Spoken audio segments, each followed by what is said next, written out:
Hello, I'm Douglas Murray, and welcome to Uncancelled History. Today, I'm talking with Professor Alan Guelzo about George Washington, the director of the James Madison Program and senior research scholar in the Council of the Humanities at Princeton University. He was previously the Director of Civil War-era Studies and the Henry R. Luce Professor of the Civil War era at Gettysburg College in Gettysburg, Pennsylvania. Today, on Uncancelled History, George Washington.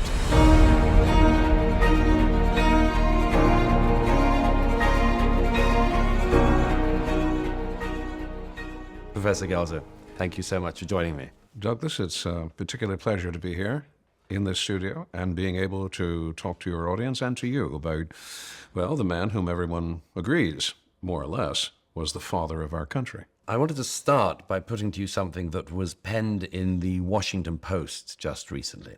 In an op-ed, a student at George Washington University wrote that George Washington University ought to change its name. The argument was that a new name would cement the university's dedication to racial justice and affirm its commitment to change. It's time to take action. Of course, putting aside for a moment the fact that if we're going to change the name of George Washington University, perhaps we'll also have to change the name of the Washington Post. What do you have to say to claims like this? Sometimes I think it's because we don't understand the character of Washington. Sometimes I think it's because we don't understand our own history. Sometimes I think it's because you can get a lot of attention. If you were to suggest that some more insignificant figure in American history gave people questions and qualms, you might not notice it. But if you raise a question about George Washington, you've got everybody's attention right away. And I will concede this much to the student's op-ed. George Washington was an owner of slaves. In fact, by the time of his death in 1799, he was the owner of some 317 slaves at Mount Vernon and the farms that were part of the Mount Vernon system. So he does have one point right. George Washington was a slaveholder. And today, as we reflect back on that is a questionable aspect, not only of our history as a nation, but it's a questionable aspect about the character of the people who were its founders.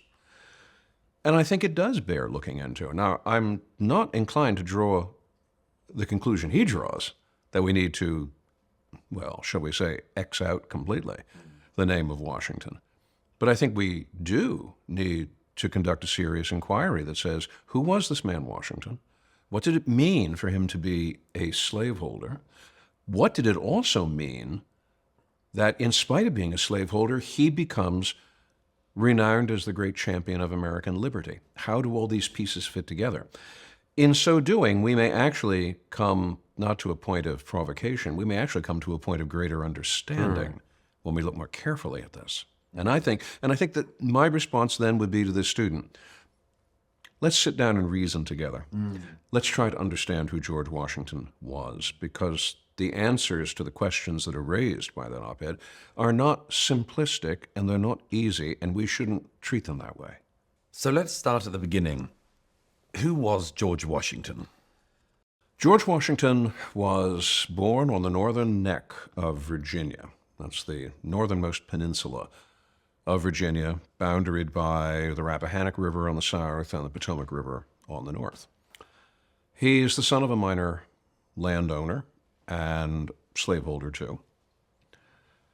He has a distinct opportunity, and let's call it a yen for military action, military service, military glory. And as a young man, he becomes part of the Virginia militia. At the outbreak of the 7 Years' War, he is swept up into that conflict because Virginia is a British colony. This is which year? This is in the 1750s. And Virginia being a British colony, one of the 13 mainland North American colonies, they are brought into this war in a conflict with France and its North American empire.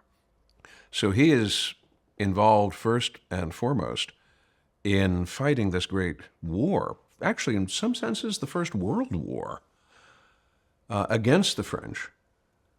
After that, he settles into the life of a country gentleman at his estate, Mount Vernon, on the Potomac River. But then in the 1770s comes the great friction between the American colonies and Britain. And almost from the very first, Washington's sympathies lie with the American colonies. He's a member of the First Continental Congress, which meets in Philadelphia in 1774. He lines himself up almost at once with those who are going to move towards independence for the American colonies. And when that independence is declared, by that point, he is in command of the American military forces that have been called into being to resist British authority. He has the Declaration of Independence read out to his Continental Army, where they were on Long Island in July of 1776. He is not, at first, it would seem, the most successful military commander, though. Why was that? Well, he loses the battle on Long Island in the summer of 1776, is forced to withdraw to Manhattan, where, inch by inch, it seems, mile by mile, the British claim Manhattan, drive Washington and his forces on to New Jersey, forces Washington to retreat across New Jersey to the Pennsylvania side. It's now December of 1776. And at that moment, Washington decides, we really have no choice. We have to strike a blow, and a successful one, at the British Army, or else our cause is going to go to pieces. And he does that and scores this marvelous surprise victory at Trenton in December of 1776, follows it up with a victory shortly beyond Trenton at Princeton.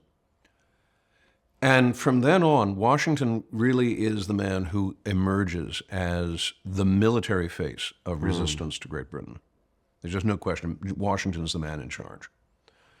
And he pursues that straight through to the surrender of Lord Cornwallis's British Army at Yorktown in 1781, which effectively ends the military aspect of this.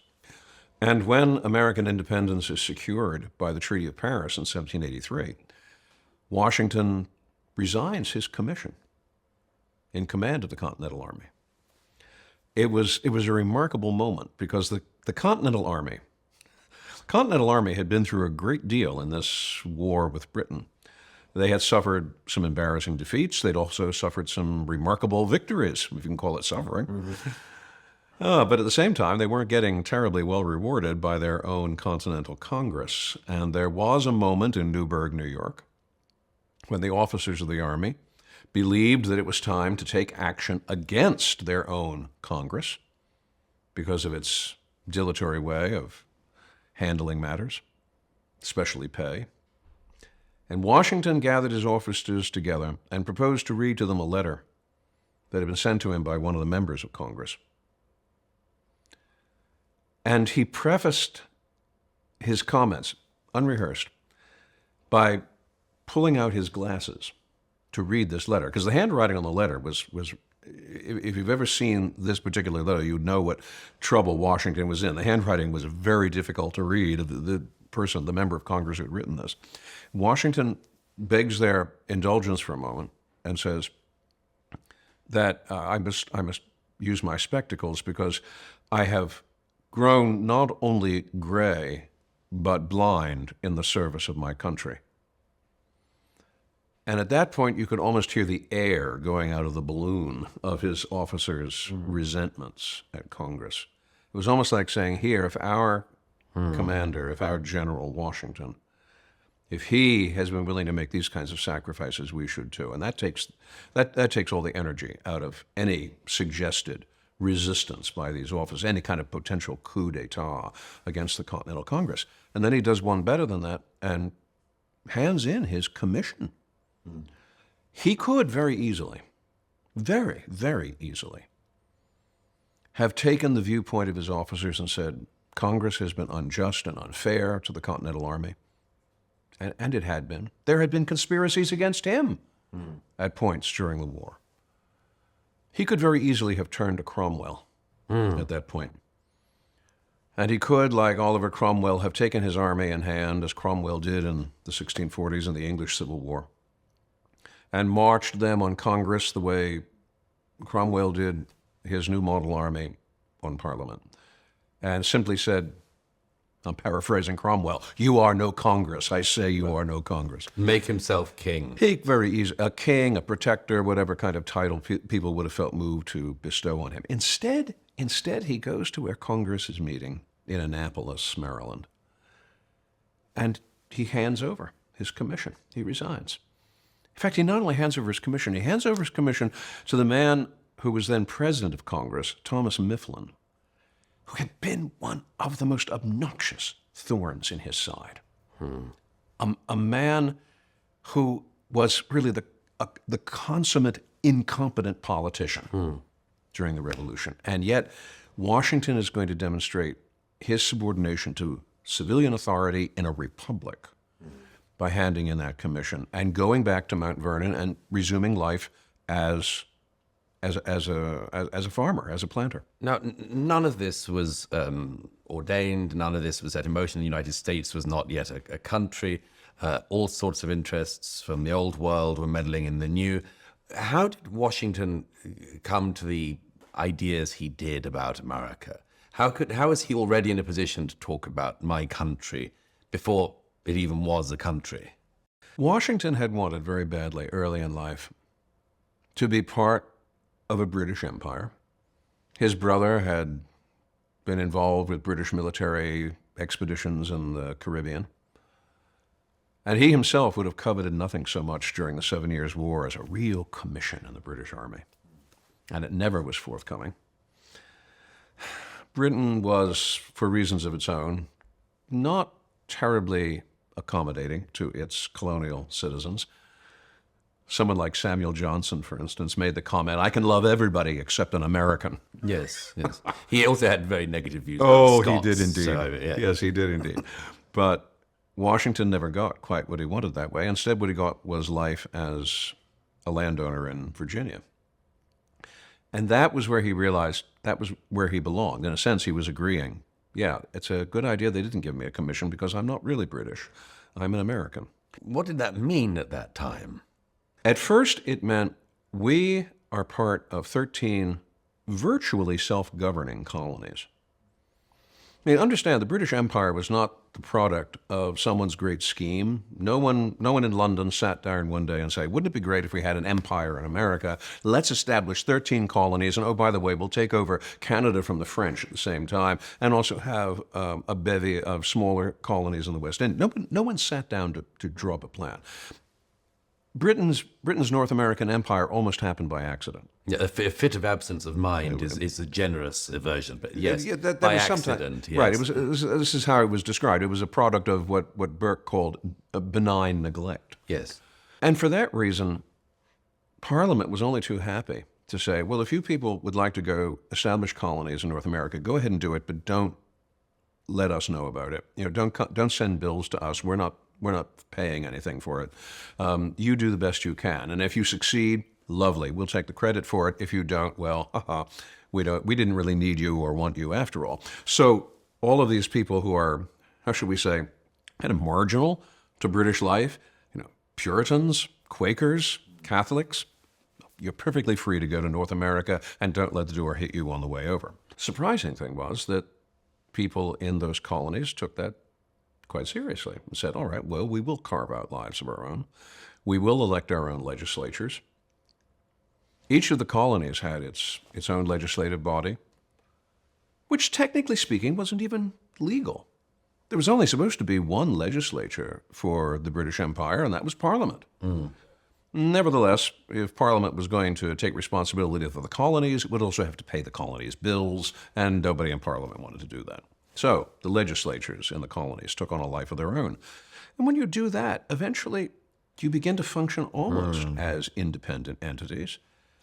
And so by the time we get to the 1760s and the 1770s, a Virginian like Washington is part of a system in the colony of Virginia, similar to all the other North American colonies, that are in large measure governing themselves by their own hook.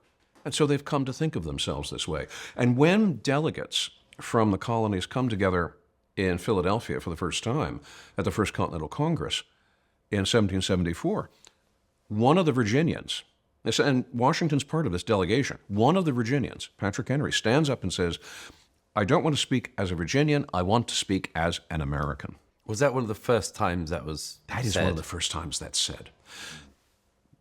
Crank things back to the 1750s, the 1740s, and a lot of people in the colonies tended to think of themselves as having a closer connection to London than they had to each other. Because they all sent agents representing their interests to London to lobby Parliament. But by 1774, that's changed. And people are thinking of themselves as Americans, first of all, because that's the way they functioned for many, many years. The great shock of what happens in the 1760s and the 1770s is not that the British wanted Americans to drink tea from the East India Company. It's not that the British wanted to tax paper or stamps. It was that the British had never done anything like that before.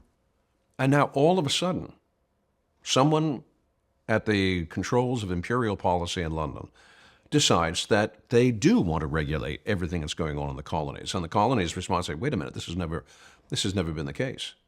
We're used to governing ourselves, and we mean to do that. Washington is part of a system in Virginia which has been governing itself for a good long time, and which now begins to see that that quasi-independence is something that they don't want to surrender. And that has given them this different identity. The other part of that identity is the fact of the blundering way in which the imperial government in London decides to treat American requests. Because rather than saying, yes, you're right, you really have been governing yourselves in this fashion all along, that's fine, we'll work out an arrangement that way. Instead, the reaction in London was to simply dismiss it entirely, to foist upon Americans what was totally foreign to them, and then to back it up with regiments of British infantry. And in that respect, Britain almost forced the colonists to discover that they were Americans. So between these two forces, this long-term force of we've always done it this way, and this new force that says this is what we're being compelled to be, Americans discovered that they were Americans, something entirely different than what people might have otherwise expected. And of course, this period was throwing up a churn of individuals, people who would soon be the leaders, founding fathers of the United States. There were military leaders, political thinkers, political leaders, and others. And George Washington begins to emerge as clearly one of the most important among these. When does Washington's star really start to rise? He starts to rise when he arrives in Philadelphia for the meeting of the Second Continental Congress. This is in 1775, May of 1775, after the first clash of arms at Lexington and Concord.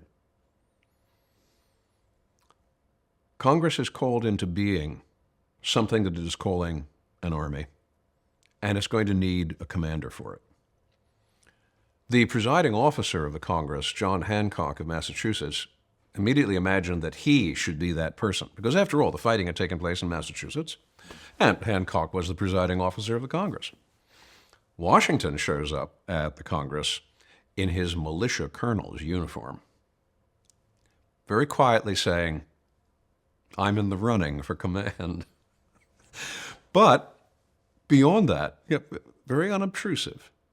When the discussion about command of this Continental Army comes up in the Congress, Washington stands up, walks out of the room. He recuses himself. At this point, he's in his early 40s. Yes. He recuses himself, and in so doing, only draws more attention to the idea that he should be the commander of the army. And that, to Hancock's disappointment, that is in fact what is the decision of the Congress. And Washington is sent to Cambridge, Massachusetts, there to meet the first gathering of this so-called Continental Army. He takes official command of it under an elm tree on Cambridge Common. And from that point on, he is in command of the American forces. He rises in stature till by 1781 at Yorktown. He is really the American military commander. What was the army like in those days that he was? A mess. He was commanding a mess of men. Each of the colonies had its own militia, but the militia were untrained, undisciplined. Their officers were amateurs. Gentlemen officers, or less than Gentlemen, that. gentlemen sometimes, although when you try to define a gentleman in America in the 1770s, it's not quite like Britain. It's a loose thing. It's very loose that way. So much so that there's a wonderfully illuminating story, which actually pitches forward to 1781 at Yorktown, because by that point, France has come into this conflict. There's a French army alongside the Continental Army, and they're besieging Lord Cornwallis at Yorktown. At one point, the French officers were boundlessly amused by the American officers who would wander over to their camp and ask what their trade was back home in France. Right. That was a very déclassé thing to ask a friend. The French thought that was hysterically Yeah. funny. But that, of course, was what the American officers were. Now, take it back to 1775, it's even more pronounced. These are people who haven't, I mean, at best, some of them had had some service in the 7 Years' War, Right. so they knew a little bit about military life. And there were some officers in the Continental Army who had had some experience in the British Army. Charles Lee is one, Horatio Gates is another. But beyond that, Washington's chief of artillery was a bookseller from Boston. That, Well, how were they armed as well? That's by everything under the sun, from sometimes sometimes muskets that are acquired abroad, sometimes supplied by the French under the table, sometimes shotguns, sometimes just odds and ends of the strangest things. There's actually one point at which Washington confiscates the weapons of the militia, because the militia is actually better armed than his own Continental Army, confiscates their weapons and turns them over to his own troops in the Continental Army. The level of amateurism, when you look back on it, it's no compliment to the American Revolution, but it's the truth, and that is that the Continental Army was overwhelmingly an army of amateurs who were learning on the job what it was to be an army. And sometimes that had disastrous consequences in terms of discipline and organization. On other occasions, it had an almost sublime effect, because these were ordinary people, not fighting as mercenaries, not fighting for the king's shilling, not as the Duke of Wellington would speak of his soldiers at Waterloo as the scum of the earth. No, these Americans were very different. They were very independent-minded. They knew what they were fighting for, and they were happy to fight under an officer like Washington, who, while he had all the manner and all the atmosphere of a gentleman, was never afraid to come down on the common level, talk to them, encourage them, compliment them, lead them, move them forward into battle. So what was it about Washington that made him? Because the army you're describing, and the army of the time, poorly equipped, poorly trained, motivated, but perhaps not all the time. Any commanding officer in that situation must have some kind of special spark or magic to inspire the men fighting under him. Was that the case with Washington, and what was that spark? That is so hard to identify, and for two reasons. One is that Washington himself is not a very forthcoming public person. He's very reserved. He has practiced through his life this sense of propriety and decorum. And it makes him very demanding in terms of the behavior he expects from the officers who are serving under him. Time, for instance. Washington expected people to be on time. He gave you a variance of 3 minutes. You could be 3 minutes early, or you could be 3 minutes late. Anything beyond that, and he wouldn't even talk to you. This is not an American tradition that's been retained. No. He could be very frosty with people. He could be unsmiling. Now, some people have said, well, the reason he's unsmiling is because he suffered from extraordinarily bad teeth. That might be part of it. But no, I think there's actually a part of it that also is that Washington believed he had to inhabit the persona of a great leader, of a great commander. He already had an idea of a great man, and he wanted to be one. In a sense, he has a role that he knows he has to play. It's curious how close theater could be to Washington. During the long winter at Valley Forge, one of the things that Washington encourages his officers to do, to join with him to do, is participating in a play by Joseph Addison, Cato, a Tragedy, about this great noble Roman of the most unimpeachable principles, Cato.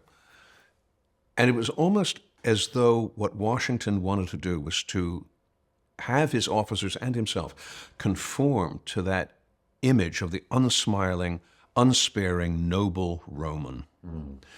The other thing which limits our understanding of Washington this way is Washington is not a man of what people then would have called polite education. In fact, on one occasion when someone quizzed him about his education, he summed it up in one word: defective. He'd never been to college, not like Thomas Jefferson, not like John Adams. He has no college education, and he's very conscious of that. He feels less of himself because of it, do you think? Or? Well, I think he tries to compensate for that. But it means that he's not a great orator. He hasn't gone where he's been trained in oratory, because rhetorical performance was an important part of the college system of early America. So he's not the kind of person who can give rabble-rousing speeches. But there are moments when in public he can be sublime, not because he's giving a tremendous emotional appeal, but because he is speaking directly to the loyalty of individual people. And a great moment like that occurs not only at Newburgh when he's addressing his officers. There's an even greater moment. This is during the campaign with Trenton and Princeton at the end of 1776 and into 1777, because the enlistments in the Continental Army were running out at the end of 1776. He's in the middle of a campaign. What's going to happen? His army legally could dissolve. He makes an appeal to them. I mean, the army is drawn up rank by rank, unit by unit. He makes this appeal to them. And it's an appeal in which he says, yes, you have served faithfully. Yes, many of you want to go home. Yes, you would be entitled to do it. But any man who will sign up to continue will have the thanks of every man, woman, and child in America. You can almost visualize this, because what happens, the soldiers, at first there's no response. Soldiers are all there listening. Then you start to see them turning and talking to each other. Like, and what they're saying is, well, you know, if you go, I'll go. 1 steps forward, 2 steps forward, then 4 or 5 step forward. Eventually they all step forward. At that moment, Washington's adjutant kind of rushes up and says, should I take down their names? In other words, if they're volunteering, we better have some legal way to enforce this. And Washington says, no. When these men say that they are going to fight for their country, they may be depended upon. There's a third moment too, but this is after the Revolution. It comes after the new federal Constitution of 1787 has been adopted, and Washington has been elected president. And Washington makes this journey from Mount Vernon to what was then the temporary capital in New York City. He embarks by barge from the New Jersey side of things to land in Manhattan. And when he lands in Manhattan, there are great crowds there of people ready to receive him, and a militia unit. And the commander of the militia unit says, well, General Washington, we are here to welcome you as President of the United States and to provide security for you, and we're going to be your bodyguard. And Washington's reply is to this effect: well, I appreciate very much the offer that you are making, but the greatest security that I will enjoy is the esteem of these people. So he combines this marvelous sense of the perfect Roman senator, the Cincinnatus of America, yet with this tremendous confidence in his ordinary fellow citizens. You mentioned the 1787 Constitutional Convention. What was Washington's role in that? How did he make himself so indispensable at that moment? He was indispensable simply for being there. The Articles of Confederation had been the American instrument of government from 1781 onwards, but they were a ramshackle affair. And people very, very quickly realized that something more was going to have to be done to strengthen the national government and national unity and identity. And Washington favors this right from the start. This again ties into the sense in which Washington thinks of himself as an American. I mean, previously he didn't think of himself as British. Well, now he's not going to think of himself as a Virginian. He's going to think of himself as an American. He helps to sponsor one of the initial meetings that takes place about what should we do about a new instrument of government. He encourages a meeting at Annapolis that also makes a recommendation to the Confederation Congress about calling a constitutional convention in Philadelphia. But the key is, will Washington himself attend this convention? And if he does, will he preside? Will he be the president of the convention? Washington at first is a little hesitant to do that. He's not sure that he wants to push himself so far into things. And besides, he spent so many years away from Mount Vernon during the war. Does he really want to commit himself to something that he's not entirely sure how it's going to end? So it's not entirely false modesty or positioning at all? No. But James Madison in particular persuades Washington, works on Washington, and Washington finally agrees to come. And when the convention assembles, one of the very first things they do is that Washington is going to be elected president of the convention. And he does. And he serves as president during the convention, and he only speaks 3 times during the convention. One time, it was a disciplinary statement. The agreement of the convention had been that no one in the convention would discuss any aspect of what was going on out of doors. Well, things leak. Some discussion of things leaked into the press. Washington got wind of it. And he chides the members of the convention about having talked to people out of doors. They should not have done that. That must not happen again. Then at the very end, he inserts a suggestion about the amount of representation each district should have. Should it be 40,000, as people originally were thinking in the Constitution, 1 representative in Congress for every 40,000 people, or 30,000? And Washington comes down in favor of the 30,000. But these moments are These rare. are sort of procedural, though, Yeah, as well. yeah, but it's strikingly rare. I mean, this is a convention which is filled with people who have visions of oratory. Yes. But he exerts his influence over the convention in large measure simply by sitting there at the head of the convention, on the dais. Everyone who is part of this convention in that respect knows he's under the eye of George Washington, that in a sense he's responsible to Washington. And the simple fact of Washington's presence there is an important piece of glue that holds this convention together, that keeps it moving forward. The very fact that he's there, that it's Washington. Because of his already obviously recognized military prowess, his success as a military leader, but now he's got to transform into something else. He is at this moment transforming into a political leader. He is already becoming the father of his country at that point.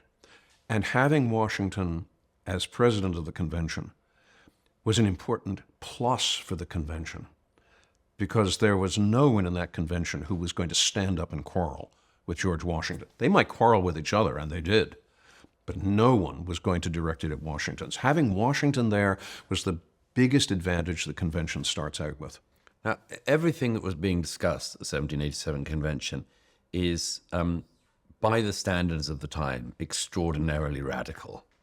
This is a republic. This is a republic. There aren't republics. No, this is as radical as the English-speaking world can imagine at this point. I mean, English political theorists had thought about republics before, and for a brief period of time, even under Cromwell, England was a republic. But the very fact that it was Cromwell made republics seem, oh, well, you see, these things can't work, these things can't last. They can't last. They didn't survive Oliver himself. Yes.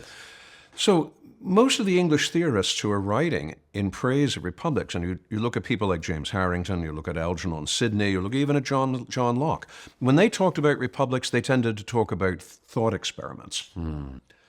But the American colonies had always governed themselves that way, not because they planned to, but because it just fell out that way.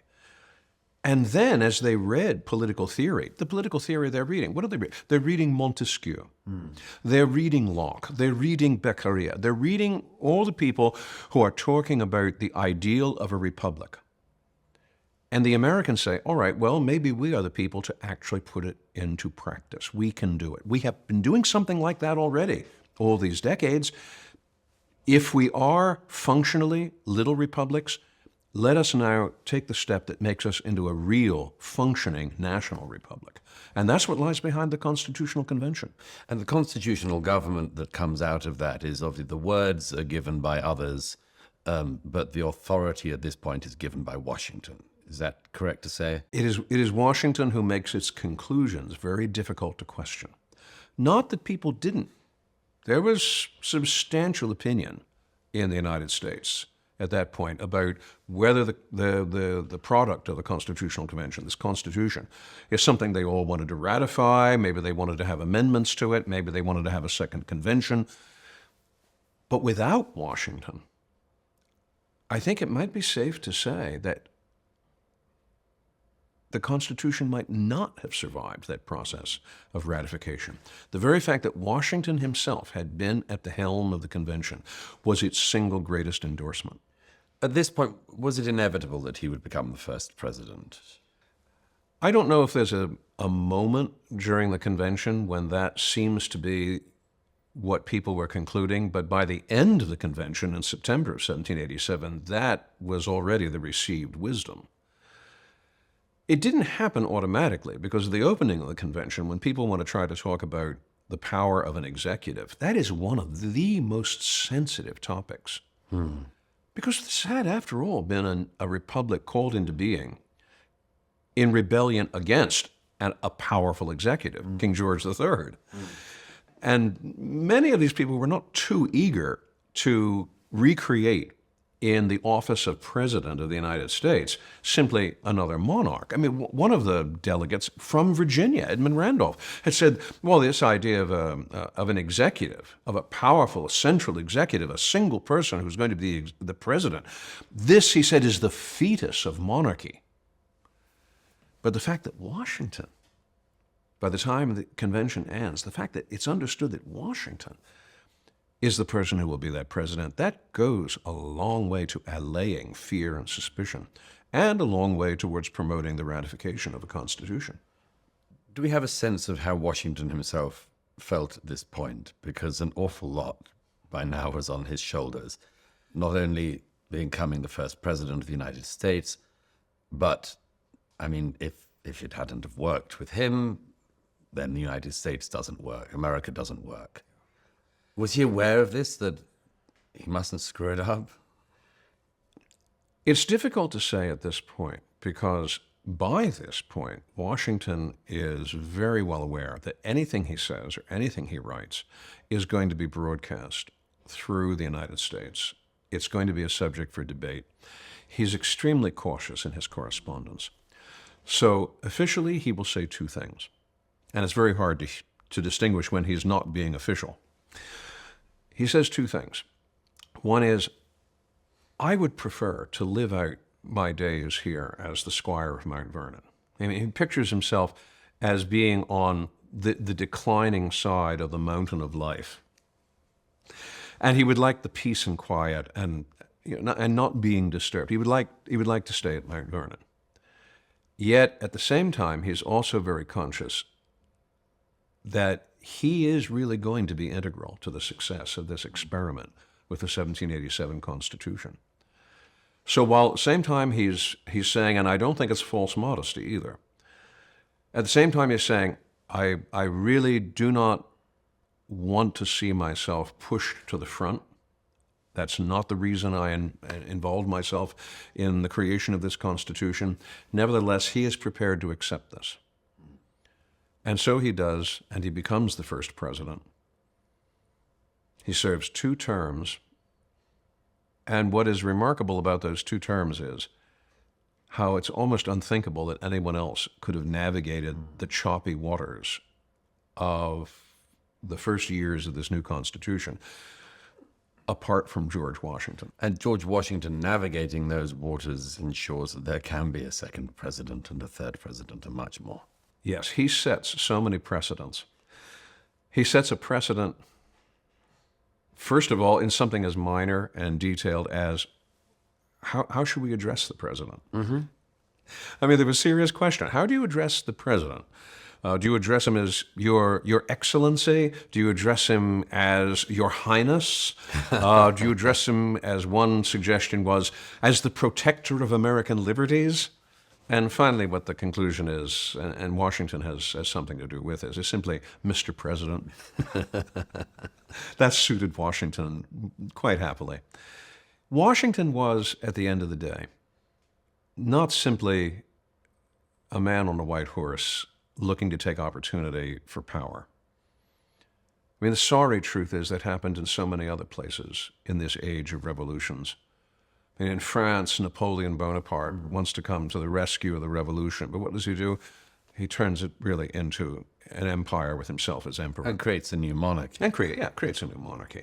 We don't have George Washington the second, third, fourth in America. No.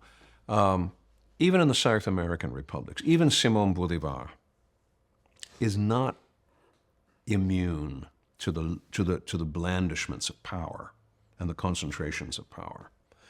But Washington, by the time we see him in the Revolution and the post-revolutionary years, Washington is not shy about speaking to how committed a Republican he is.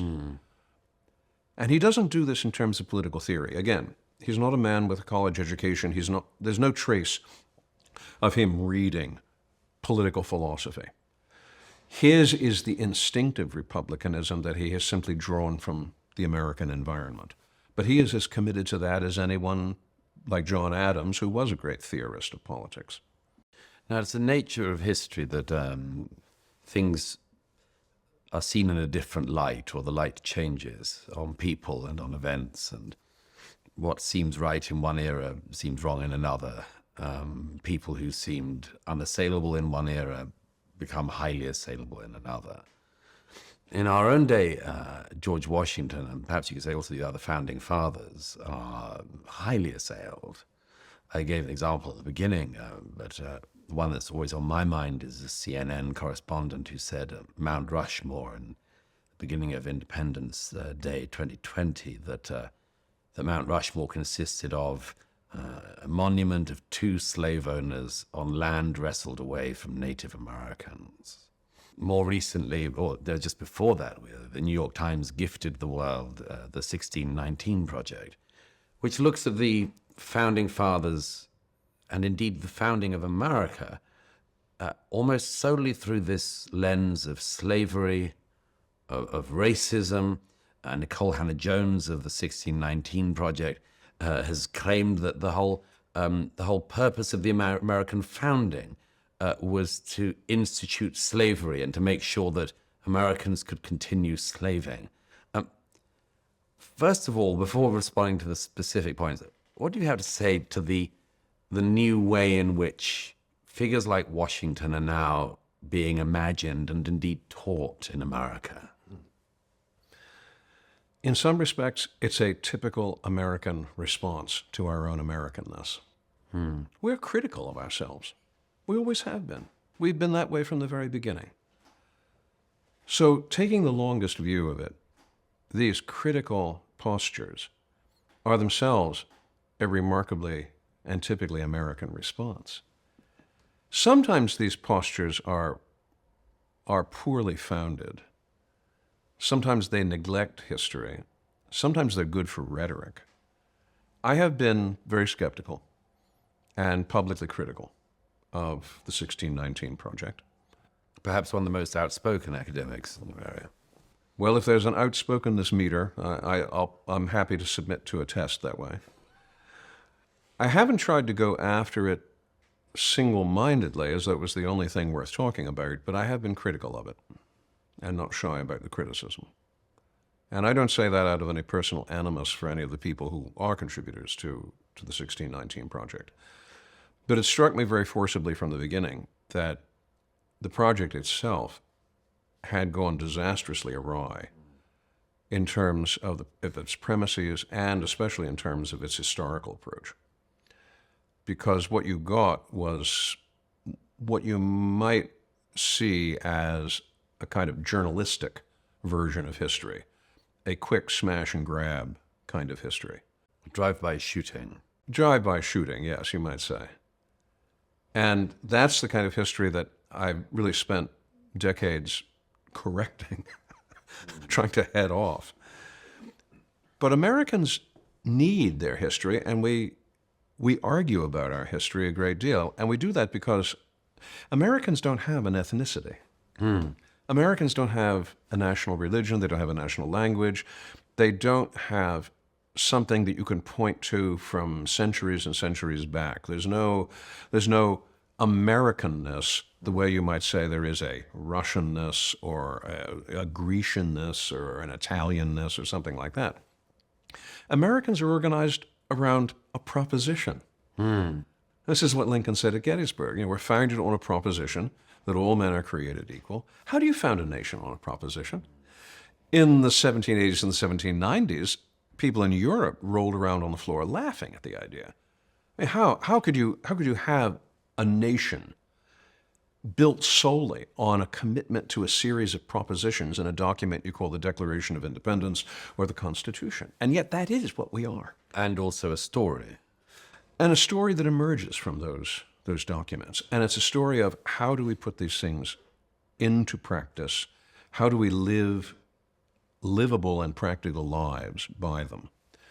And Lincoln captured this in an unusual way when he talked about his hero, Henry Clay, his political hero. He said that Clay loved his country, first of all, because it was his country. That was an instinct. But also, he said, Clay mostly loved his country because it showed that free men could be prosperous. In other words, that the idea of a republic just wasn't going to blow itself up. Yes. Which, as it turned out, we nearly did a decade after Lincoln said that. So we are really committed to these propositions, and so we hold ourselves to a very strict and demanding standard. And if we don't live up perfectly to that standard, then we have nothing but that standard to measure ourselves by, and that leads us to slight our history, because our history is about people who make mistakes. Our history is about human beings who are imperfect. So we're imperfect people trying to live to a perfect standard. And that always creates a dissonance. And sometimes that dissonance is so great that we think it indicates a genuine flaw at the root of the whole American experience. So what are the specifics in something like the 1619 project that are wrong, and what's the approach about it that you regard as being so flawed? Let me give you an example. One of the contentions of the 1619 project, probably the most well-known of them, was that the American revolutionaries embarked on this project of a revolution against British authority because they were trying to protect slavery. They had been spooked, so to speak, by a decision handed down in Britain in 1772. This is the Somerset decision from Lord Chief Justice Mansfield, which had declared that there could be no such thing as slavery in the British Isles. Therefore, this one black man who had been brought into England, James Somerset, therefore was rendered free simply by setting foot on British soil. Well, the argument of the 1619 project was that American slave owners looked at this and said, oh, well, that's the British Isles. Oh, they're coming for us next. Therefore, we have to rise and revolt, become an independent nation so that we can protect slavery. It's an argument which is strengthened by the fact that in 1775, when the American colonies move into military confrontation with Great Britain, the royal governor of Virginia, the Earl of Dunmore, solicits slaves in Virginia to run away and to join his royal forces, and he organizes what he calls his Ethiopian regiment. I don't know if he called it that, but that's what it became known as. And he does enlist a substantial number of fugitive slaves under British colors that way. So this seems to be prima facie evidence that the Americans were fighting on behalf of slavery to protect their slave property. There are a number of real problems with that. The first is there's hardly any evidence that hardly anybody in the American colonies even noticed the Somerset decision. And it wouldn't have been binding in America at the time. And it wouldn't have been binding in America anyway, because Mansfield, when he hands down this decision, this is just in the British Isles. It doesn't have any application to any place else in the British domains. It certainly doesn't have any application in the West Indies, where slavery was much more prevalent and much more deeply entrenched and much more valuable. The exports that Britain drew from its West Indian colonies dwarfed the value of the trade it had with the mainland colonies by a factor of something like 15 to 1. I mean, the West Indian colonies were pure economic gold for Great Britain, but they were also a living hell for the slaves who had to labor there. Which also brings up an interesting point, too. If the American Revolution was something which was created to protect slavery, why didn't the West Indian colonies join with the mainland colonies? Because the West Indian colonies had a whole lot more to lose that way, if that really was the British strategy. Of course, they don't. They decline to have any common purpose with the American rebels. But then there's also the Dunmore business. And once again, Dunmore is no paladin of British liberty this way. Dunmore will later, after all, be a governor in the West Indies, and there he'll deal in slaves and deal in slavery without the slightest compunction. In other words, what he was doing in 1775 in Virginia was purely opportunistic. And the British Army does this repeatedly during the Revolution. It will publish advertisements suggesting slaves should run away. And when they do, the British just as quickly deal with them in the harshest fashion if they become a logistical liability. In fact, this kind of playing slaves off against their masters is something which not only the British did, but the French and the Spanish did, all through the 18th century. So there was nothing particularly new about this, and it really didn't have much of a purchase. And listen, the truth is that by 1775, the Americans had been in resistance to Great Britain for a decade before, even before the Mansfield decision, even before Dunmore's Ethiopian regiment. So these are examples of the 1619 project, basically picking at a couple of things, misrepresenting them or representing them in the light that they were not seen as at the time, and now retrospectively claiming them as the foundational purposes of America. I mean, it's very strange to focus on these things rather than say the Declaration of Independence as being the reasons why America declared independence. Except for one factor, and that is that the 1619 Project has the imprimatur of the New York Times.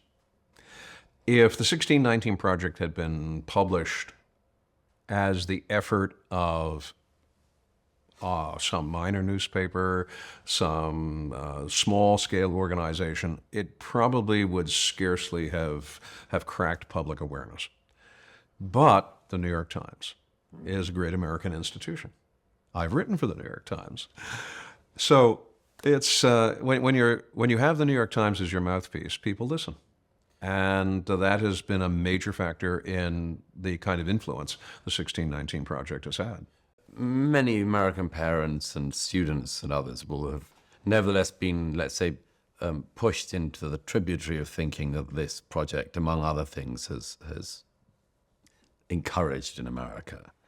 What would you say to those people, to parents and students alike, about getting a better perspective on the American story, particularly on the founding?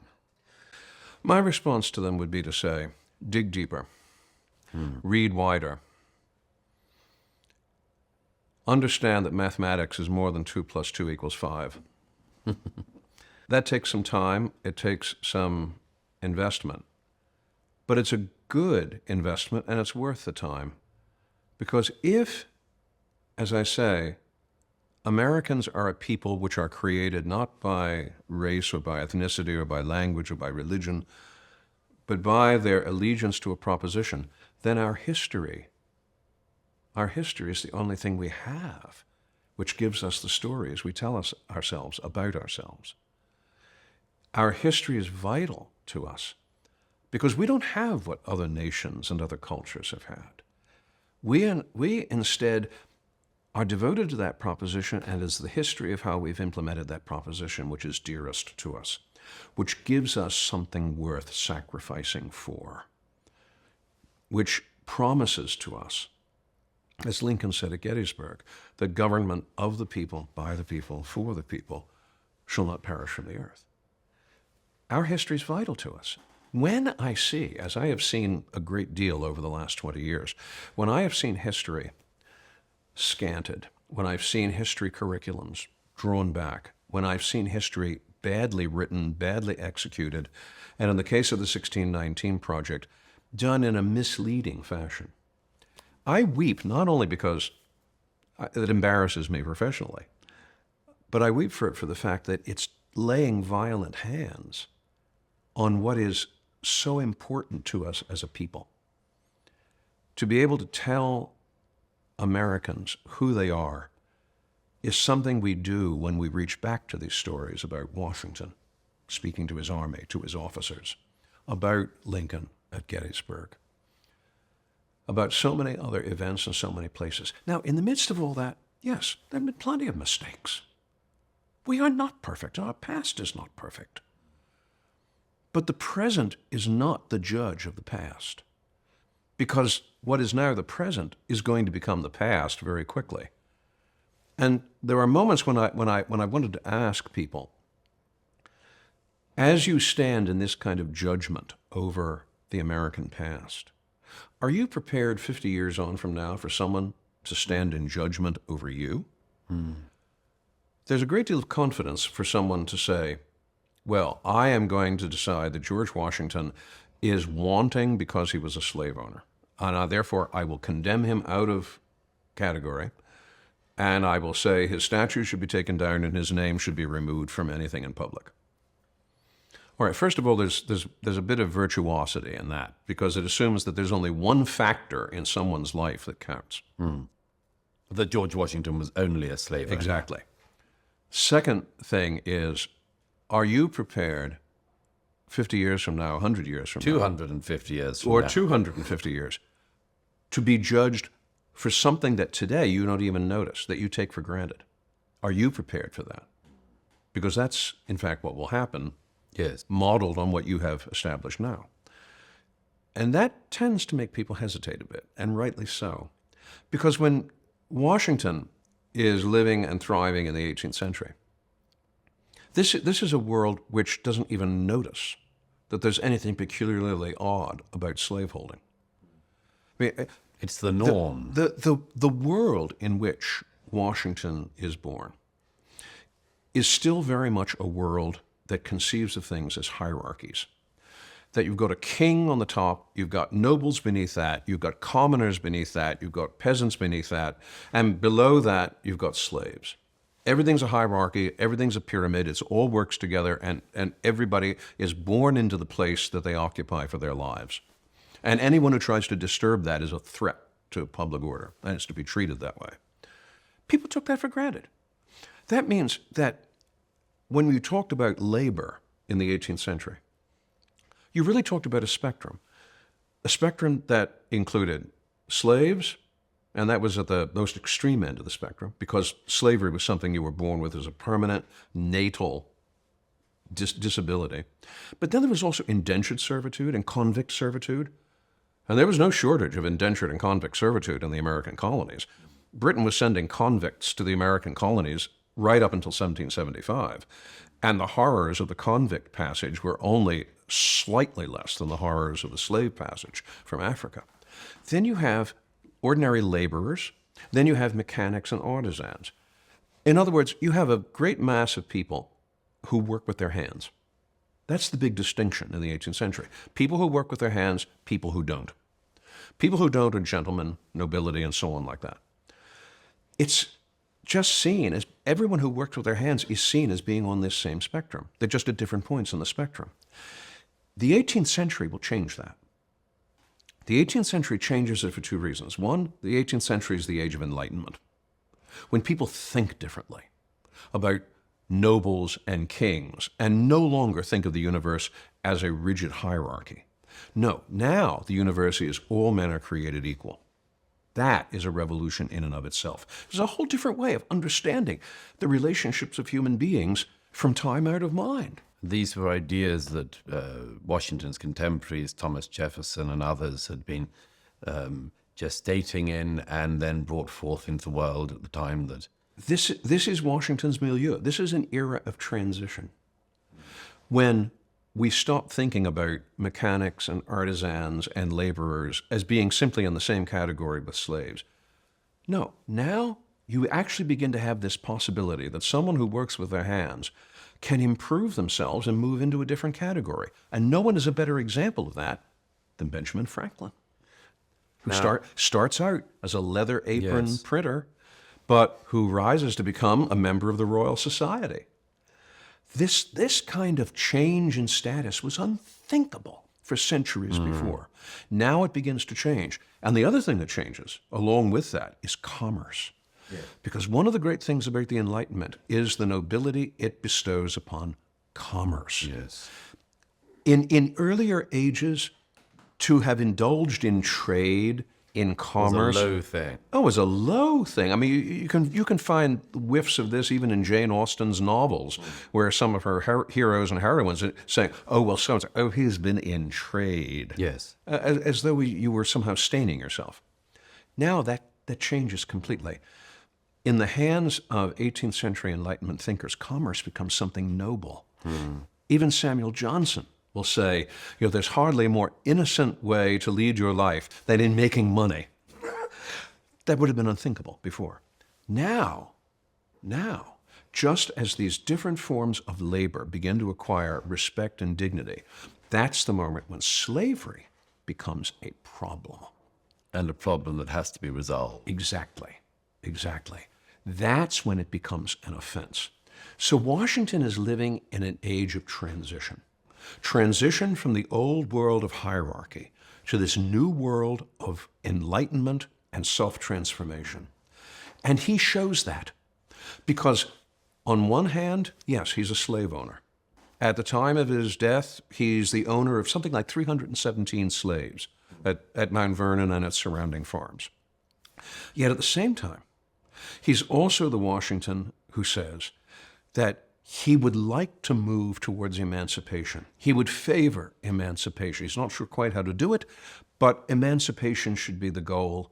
And in his will, he provides for the emancipation of the 150 some slaves that he owned in his own right. The rest of the slaves at Mount Vernon had come by dower to his wife, Martha Dandridge Custis Washington. But the ones that were his to give away, he gave away. He gave away. He's the only one of the group that we sometimes call the Founding Fathers. He's the only one who does that. He, even as a general in the Revolution, he's commanding an army, which sometimes is remarkable for the fact that it includes immigrants, it includes shopkeepers, it includes day laborers, it includes people on the run. It also includes somewhere between 5,000 and 8,000 black people. Even in the deep winter of Valley Forge, there are 750 black soldiers who are part of Washington's army, Continental Army, at Valley Forge. If the American Revolution had been created for the purpose of protecting slavery, what were they doing? Now, Washington is a man in an age of transition. He's not a thinker. He's not an intellectual. He hasn't been trained to that. He doesn't read like that. But he is picking up these currents. And part of him is saying, I am this, but at the same time, I want to move to this. And the best evidence of it is, in fact, in what he does with his will. Finally, so it's, let's say it's the late 1770s, early 1780s. George Washington feels like he's done his time for his country. He's been dreaming of going away, going back to Mount Vernon. If he had have done, would we have the America we have today? Would we have the world we have today? Douglas, I always am dicey about what-if questions. I have a hard enough time establishing what actually did happen without thinking about what might have happened. But I will grant you this. If we take Washington off the board, let's say we take him off the board during the Revolution. Now, there were moments when that might have happened, especially at Princeton, when he puts himself right out in front. It's inconceivable what would have emerged from that. I think we would have lost the Revolution. I think the British Army would have triumphed, and what we would look back upon now is something similar to what, for instance, in Canada is looked back upon as these uprisings in the 19th century, especially in Louis Riel's uprising. We look back on it and say, well, that's an interesting moment, but it's not significant. It doesn't really have any bearing on us today. Take Washington off the board in the 1780s. I think you have an attempt to implement a constitution, and it fails. Without Washington, I do not see this infant republic surviving the dangers and risks of infancy in a world hostile to the idea of republics. When you think of the 1780s, all right, here is the North American colonies, which have now transformed themselves into the United States of America and a republic. What are they surrounded by? The French, our allies in this war, are busy reporting back to France, the Americans are going to self-destruct. The American Union is going to go to pieces, and we'll be there to pick up the pieces. In other words, we're going to get to reconstitute our new world empire, the one we lost in the 7 Years' War. The Spanish have the same expectation. The Spanish are right out there with the Mississippi River. That's the frontier with the Spanish Empire. And Britain. Why wouldn't Britain, after this misguided Cromwellian experiment, why wouldn't Britain welcome back its colonies in some kind of negotiated settlement? After all, when the colonies achieve this independence from Britain, they also lose Britain's overseas protection for its trade. They lose automatic access to the British economy. After a little while of that, Americans might come to their senses and say, maybe this revolution wasn't such a good idea after all. And then something could be worked out. And maybe it would look like a commonwealth. Maybe it would look something in the same order as we saw develop in Canada in its history. But it would have been very, very different. Subtract Washington from the equation, and you do not have this thing that we call the United States of America. You just don't. Professor Alan Guelzo, thank you. Thank you, Douglas.